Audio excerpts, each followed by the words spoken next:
സംസ്ഥാന സർക്കാരിന്റെ വിജ്ഞാന കേരളം ജനകീയ തൊഴിൽ ക്യാമ്പയിന്റെ ഭാഗമായി കണ്ണൂർ ഗവൺമെന്റ് എഞ്ചിനീയറിംഗ് കോളേജിൽ ജോബ് ഫെയർ നടന്നു. ധനമന്ത്രി കെ.എൻ. ബാലഗോപാൽ ജോബ് ഫെയർ ഉദ്ഘാടനം ചെയ്തു. നമുക്ക് ലോകത്തിന്റെ മറ്റു പല സ്ഥലത്തേക്ക് പോകണം. അഭ്യസ്തവിദ്യരായ ആളുകൾ പഠിച്ചിട്ട് ഗൾഫിലോ അമേരിക്കയിലോ യൂറോപ്പിലോ പോകണം. IT ജോലി മാത്രമല്ല, ടെക്നിക്കൽ ജോലിക്കും. ഇന്നിപ്പോൾ ലോകത്തെ എവിടുത്തെ ജോലിയും ഇവിടെ നിന്ന് ചെയ്യാം. അതിനിപ്പോൾ GCC സെന്ററുകൾ, ഗ്ലോബൽ കേപ്പബിലിറ്റി സെന്ററുകൾ വലിയ തോതിൽ വികസിച്ചു വരുന്നുണ്ട്. ഇപ്പോൾ തന്നെ ലോകത്തെ വളരെ പ്രശസ്തമായ പല മോട്ടോർ കമ്പനികളുടെയും മറ്റ് കമ്പനികളുടെയും ഒക്കെ പ്രവർത്തനം നമ്മുടെ നാട്ടിൽ ടെക്നോ പാർക്കിലും ഇൻഫോ പാർക്കിലും സൈബർ പാർക്കിലും ഇരുന്ന് ചെയ്യുന്നവരുണ്ട്. ആധുനിക ടെക്നോളജി പലതും പുറത്തേക്ക് പോയി ചെയ്യുന്നവർ ഇവിടുന്ന് ചെയ്യാം. വളരെ പുതിയ ടെക്നോളജിയുള്ള കമ്പനികളും ജോലികളും ഇവിടുന്ന് ചെയ്യാം. ഇതൊക്കെ ചെയ്യുന്നതിന് പരിശീലനം സിദ്ധിച്ച ആളുകൾ നാട്ടിലേക്ക് വരുന്നു. ഞാൻ നേരത്തെ പറഞ്ഞു, കല്യാശ്ശേരി പാർക്കിൽ ഞാൻ നേരത്തെ പോയിട്ടുണ്ട്. പുറത്ത് IT മേഖലയിൽ വലിയ തോതിൽ പണിയെടുത്തുകൊണ്ടിരുന്ന ആളുകൾ, ജോലി ചെയ്തുകൊണ്ടിരുന്ന ആളുകളാണ് നാട്ടിൽ ഈ വ്യവസായത്തിൽ നിക്ഷേപിക്കാൻ വന്നത്. ഇങ്ങനെ നമ്മുടെ നാട്ടിൽ 10ഓ 20ഓ പാർക്കുകൾ, പ്രാദേശിക പാർക്കുകൾ ഇപ്പോഴുണ്ട്. ചാലക്കുടിയിൽ കഴിഞ്ഞ ആഴ്ച ഒരു IT പാർക്ക്, അവിടെ ഉണ്ടാക്കിയ IT പാർക്ക് ഉദ്ഘാടനം ചെയ്യാൻ ഞാൻ പോയിരുന്നു. കണ്ണൂരുകാരായിട്ടുള്ള ഒരു ചെറുപ്പക്കാരനും കണ്ണൂരുകാരനായ ചെറുപ്പക്കാരനും കോഴിക്കോടുകാരിയായ ചെറുപ്പക്കാരിയും രണ്ടുപേര് ഇൻഫോ പാർക്കിൽ ജോലി ചെയ്തുകൊണ്ടിരുന്നവരാണ്. അവർ ചാലക്കുടിയിൽ ഒരു സ്ഥലത്ത് പ്രാദേശികമായ ഒരു IT പാർക്ക് തുടങ്ങി 250 പേരോടെ ജോലി ചെയ്യുന്നുണ്ട്.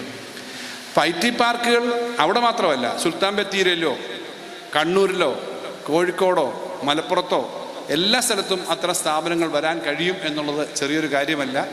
അതിന് പറ്റുന്ന തരത്തിലേക്ക് നമ്മുടെ നാടിനെ മാറ്റിയെടുക്കാൻ ഏറ്റവും ആധുനികമായ സംവിധാനങ്ങൾ കൊണ്ടെത്തിക്കുന്നതിനുള്ള പ്രവർത്തനം നമ്മൾ നടത്തുന്നതിനൊപ്പം നമ്മുടെ നാട്ടിൽ വിപുലമായി ഈ കാര്യങ്ങൾ എത്തിക്കുന്നതിനും തൊഴിൽ ചെയ്യുന്നതിനുള്ള, ഞാൻ നേരത്തെ പറഞ്ഞതുപോലെ, അതിന് പ്രാപ്തമാക്കുകയും അതിനുള്ള ലിങ്ക് എത്തിക്കുകയും എല്ലാവരെയും തൊഴിലിലേക്ക് എത്തിക്കുകയും ചെയ്യുന്ന മഹത്തായ ഒരു പ്രവർത്തനത്തിൻ്റെ ഭാഗമായിട്ടാണ് വിജ്ഞാന കേരളത്തിൻ്റെ ഭാഗമായി ഇവിടെ നടക്കുന്ന ഈ mega job fair.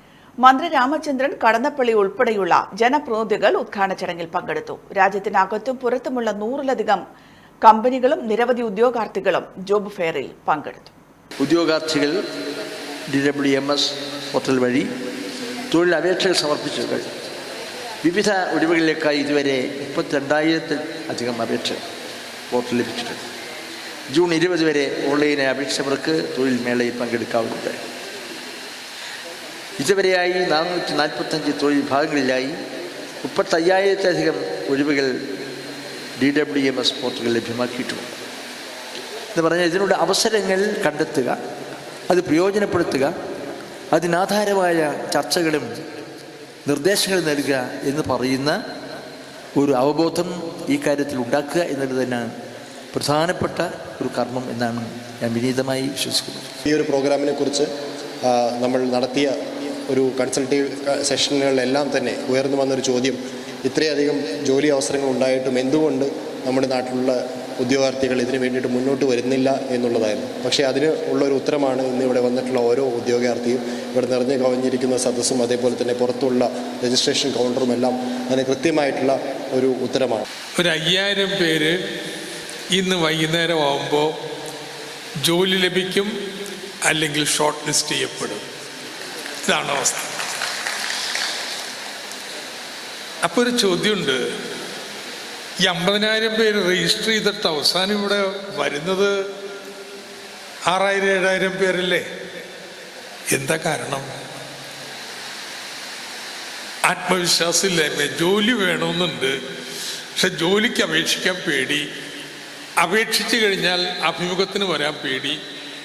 Aster MIMS hospital, we'll treat you well. Chala east, Kannur.